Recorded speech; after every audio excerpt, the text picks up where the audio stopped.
vedare tinokuchingamidzai zvekare kune chimwe chirongwa pano paZim Facebook Secrets and Confessions. Tadzoka zvekare nemamwe mamessages. Rekedzai tibva tapinda mumamessages edu atadzoka takakubatirai.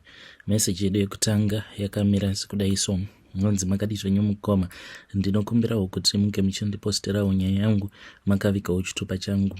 Inini ndiri mudzimai uye zvekare ndine makore 35 years ekuberekwa. Ndaomerwa neupenyu. Ini hangu ndafungawo kungobura hombe ndobva ndangoendawo paFacebook ndongonopostawo mavideos angu nemapictures ndakashama. Zvimwe kuda ndinokwanisa kuwana following because ndatova almost a year ndichizamawo kuti ndinge ndichiwana mafollowers paFacebook, but chandakazodzidza pavanhu vekuZim ndechekuti vanongokwanisa kukufollowa chete mushure mekunge waita scandal. Kana ukaita content inenge iine hunhu, hakuna kana anombogara akakufollowa. So that is what I have been thinking about. It is only that ndinoti kana ndikazvitora mavideos, ndinawo mavideos andakatozvitora, mamwe andichangoita sekunge they have been leaked. Mamwe acho mukoma ndakatokumbira imwe boyfriend yangu ndikamuti ngati itei video tichiita bonde, uye ainga asingatozvizivi kuti ndiri pamission, but face yake handina hangu kumuburitsa, ndakangotora chinhu chake uye zvekare tichiita bonde. Saka ndiri kufunga kuzolikisa mavideos iwawo uye zvekare nekuzoposta mapictures angu mumagroup paWhatsApp nemumafacebook akasiyana siyana. Zvose izvi ndichazviita ndichishandisa maghost account, hoping kuti once manudes angu akaenda viral, vanhu vanobva vazotanga kundifollowa because ndiri kuda kudyawo mari yecontent creation. Pari zvino ndava kuzviudza kuti handisisina kana basa nazvo, kunyange vanhu vakazoti munhu uyu ane hama here, I don't care, nekuda kwekuti ndinenge ndava kutsvaka mari. Kuwana mafollowers kunonetsa, ndiri kukunyeperai. maZimbabwean hameno kuti vanoda chii. Kunyange ukatoita content itoripo uchitoitawo zvinotonakidza zvine hunhu, but havambokufollowe. I don't know why.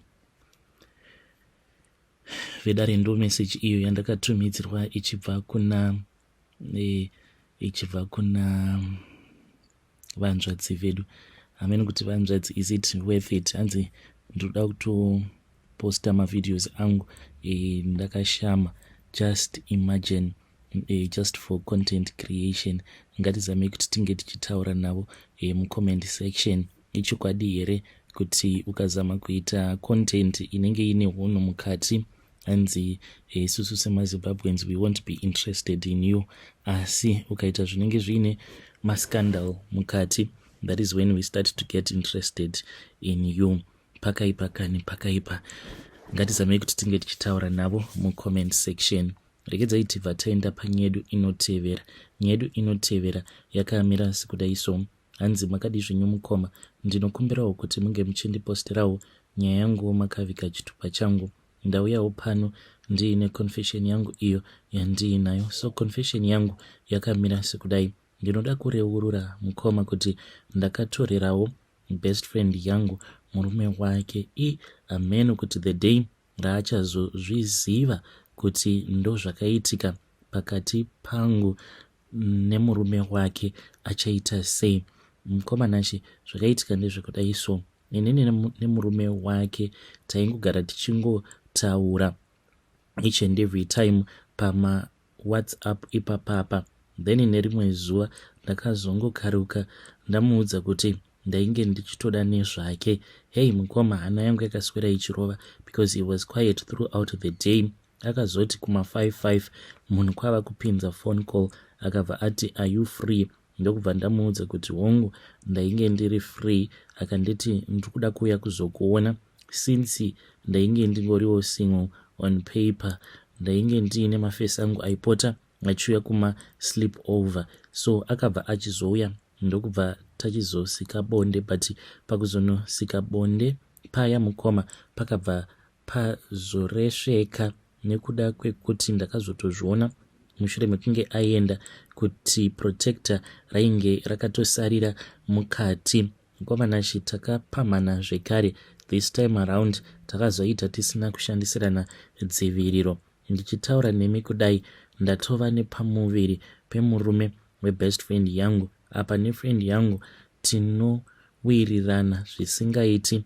Iye akatondibvunza kuti ko wakamitiswa nani? Mukomanashi ndakatongomuudza kuti ndakamitiswawo neumwe muchinda, but nemuchinda uyu tiri kunetsana, but she does not know kuti nhumbu iyi yandakatakura ndakamitiswa nemurume wake. Mukomanashi ndinokumbirawo kuti munge muchizondipostirawo nyaya yangu makaviga chitupa changu. Ndichange ndichizotevererawo mucomment section. Kune vanotonga ngavatonge zvavo, but at least ndasiyana nevamwe.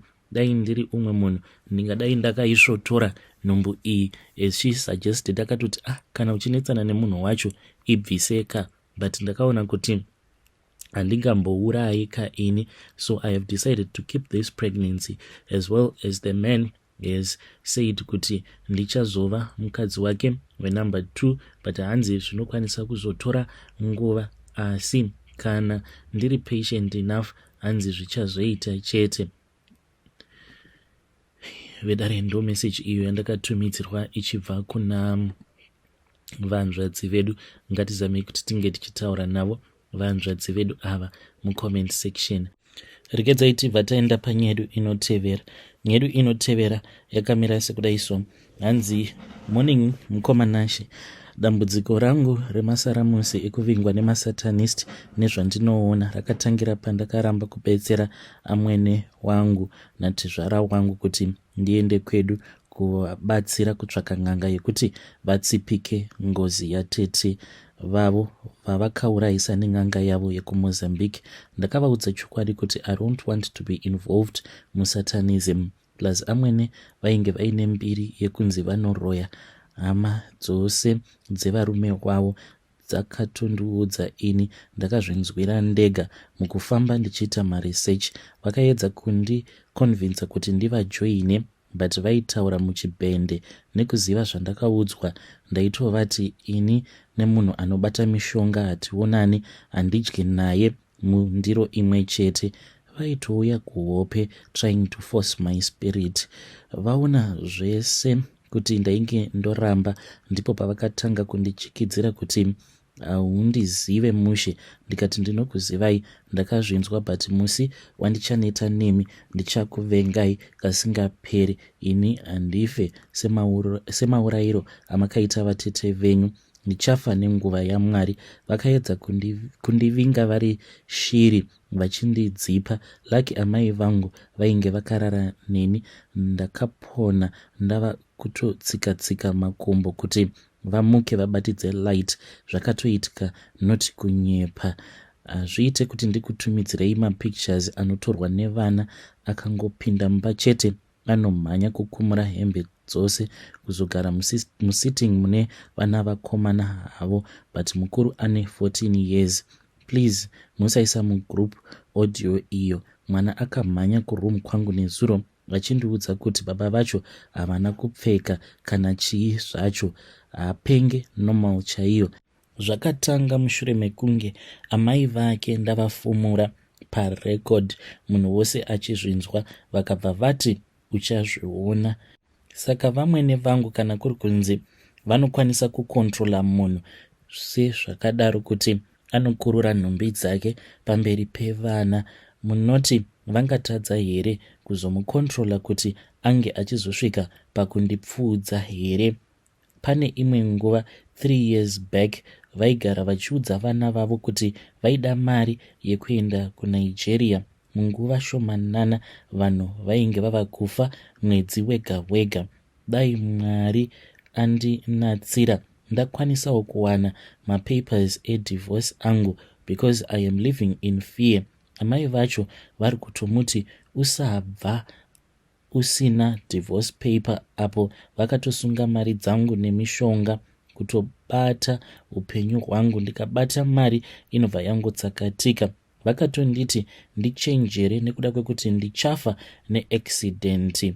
Vose nemurume wavo, vamwe chete pamishonga.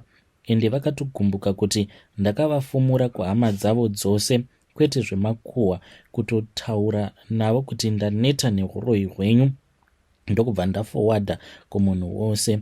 Apo vainge vanditi ndisawana wandinoudza zvinge zvichizoperera patiri ivo nemurume wavo. Ndikabva ndati, ko, wamuri kutya ndianiko?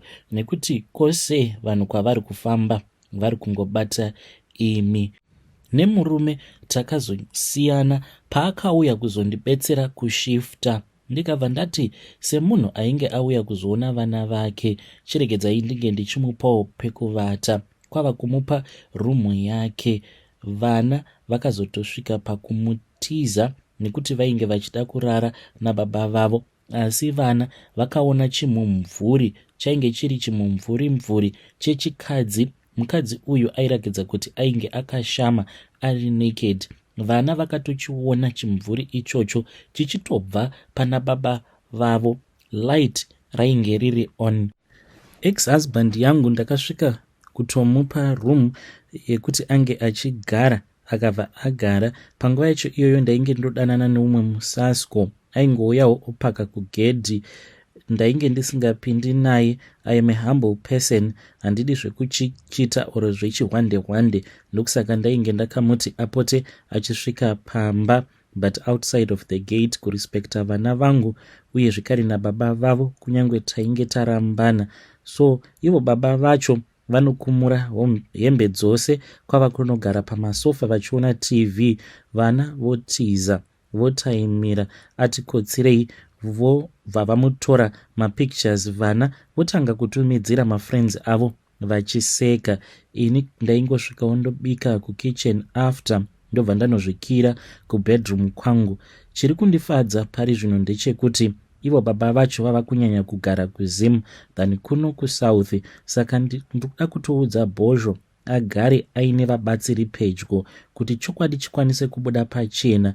I know kwedu kuti vakaipa vanenge varipo, nekuti hakuna musha usina muroyi, zvichazongobudawo musi wacho. Zvino vamwene vangu ava vaitouya sezizi masikati machena. Zizi iri raiti kana rikauya raimira padoo kuti titye kupinda, kutonditarisa nevana vangu kunge munhu. After vandiudza pafoni kuti uchaona zvandichakuita iwe. She tried her ways kuti ndizovabvunza kuti munozviita sei. Vobva, because vainge vachida kundijoinisa uroyi hwavo, pavaindibvunza after kuti zviri sei, ndaingoti hapana chandaona. Kutaura chokwadi, amai ivavava ndakavavenga zvekuti ndakavati vasafa vakatsika muno ndirimo. Even vakasvikira Cape Town ndinovakwirira bhazi. I'll be the first ex muroora kuvachikora. Ndakaudza vana vavo vose vakuru 3 varoora vanongochema nezvavo. Umwewo akatozviramwawo wekuZambia. Beta uyo vainge vari same team naye, vose vaiitawo zvekumuka usiku. Inini ndakapika kuti ndichavapedzera nyika, ende nyika yose ichazviziva. Reason as to why ndakasarenda my marriage inhau yekuti vamwene vangu vanoroya. Ndoda kuti vanyatsokustroka nekuda kwekuti vanoroya.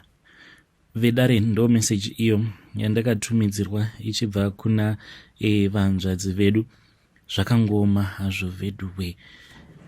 Pakaipa. Ngatizamei kuti tinge tichitaura navo vanzvadzi vedu ava mucomment section. Yey, zvorakidza kuti vamwene vavo ishasha chaiyo, nyanzvi yekuroya. Pakaipa. Strange things indeed they do happen in this world. Rekedzai tibva taenda panyedu inotevera. Nyedu inotevera yakamira sekudai so. Hanzi bakati zvenyomukoma, ndinokumbirawo kuti munge muchindiposterawo nyaya yangu makaviga chitupa changu. So kuchechi kwedu uko kwanga kuine kamwe kamusikana aka kaigona chikoro chaizvo. Ndakakarera kubva mukukura, asi ndainge ndakamirira mukana. Iko zvino zvikava kubva mukomana ashi paakangotanga kuenda kuuniversity, ndipo apo pandakabva ndachizotanga kumunyenga. Nakaramba kati azviite mune mukadzi uye zvekare it is against the rules of the church. Ndikabva ndati iri bo, ndakabva ndachizotanga kumupa mari pasina kana nguva. Munhu akabva atokabira, kungonokabira chete mukoma, ndakabva ndachizotanga kurara naye. Saka apa ndainge ndakamuti anofanira kuti ange achibayiwa dhepo, and now ndiri kumunyengerera. Ipapa pandakatomuudza kutoti muna December ndikuda kumutengera iPhone. Zvechokwadi ndichatomutengera iPhone yacho iyoyo, but ichauya nemubhadharo. Ndikuda kungokamitisa, ndobva ndangokaramba because iye ainge achida kuzviita sekunge munhu akapenga chaizvo. Saka ndikuda kumuwachisa. Kana mukaposta nyaya yangu ndiziveseiwo, ndichange ndichizoteverera mucomment section. Vedare ndo message iyo yandakatumidzirwa ichibva kuna ndo message yandakatumidzirwa ichibva kuna mukoma vedu. Zvakangoma hazvo vedu we, mukoma musaita hutsinye, ndo hunonzi hutsinye ihwohwo. Pakaipa. Ngatizame kuti tinge tichitaura navo mukoma ava mucomment section. Ngatisanganei zvekare mune zvimwe zvirongwa zvinotevera.